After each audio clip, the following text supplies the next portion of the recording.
Hey, I'm Adam Jusko from ProudMoney.com. In this video, we're going to talk about Credit Karma's credit card approval odds maybe being a little bit off. But before we do that, I would ask you to please subscribe to our YouTube channel if you have not already. And if you have already, I thank you for doing so.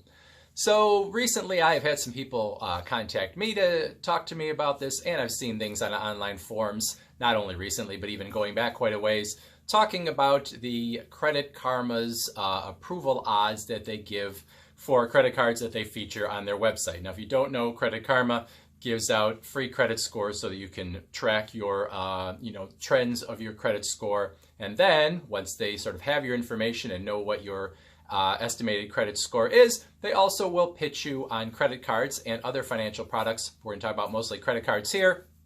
And they will give you what they call approval odds. And those fall into excellent, very good, good, fair, or poor. Those are the odds that you may be given as to, what your chances are of being approved for a particular credit card. Now, while this sounds good on the surface, the complaint that, I hear again and again, and have heard, going back quite a way, is the fact that people see something on Credit Karma. They get the idea that they have good, very good, or excellent chance. They go through the process, they, apply for the credit card, and then they get rejected. They feel misled. They feel like Credit Karma told them that they were going to, that they had a good shot at getting a card that they then, subsequently got rejected for. Now, I did another video about Credit Karma a while back, sort of reviewing them overall.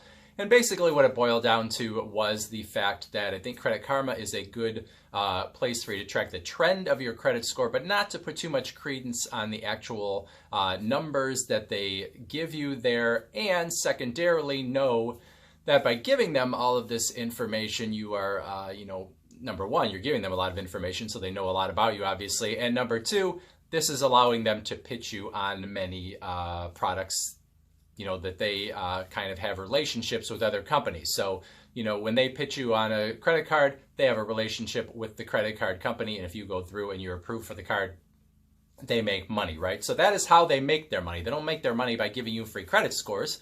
Obviously, they make their money by pitching you the products and by getting a, bounty or commission or whatever you want to call it every time they send a new customer to the credit card companies. Now, it wouldn't be good business for Credit Karma to continually send bad customers or customers that weren't going to qualify to their credit card partners, but you have to look at Credit Karma's business and know that they have a successful business. They have many, many, many, many customers.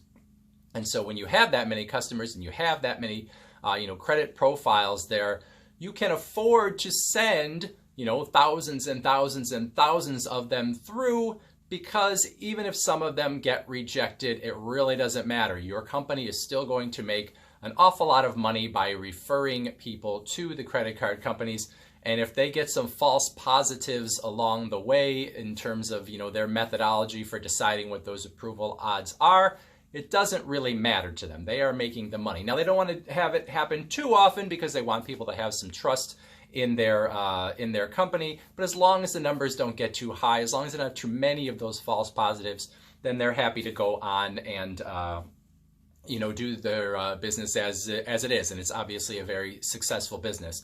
So last week there was an article actually on Credit Karma talking about the approval odds, and there were couple paragraphs in it that I actually found very interesting, and I'm going to read them to you because I think they're relevant to what we're saying. So one of them says, Credit Karma looks at how your credit profile compares to other Credit Karma members who are approved for this product. Of course, there's no such thing as a sure thing, but knowing whether your approval odds are excellent, very good, good, fair, or poor may help you narrow down your choices.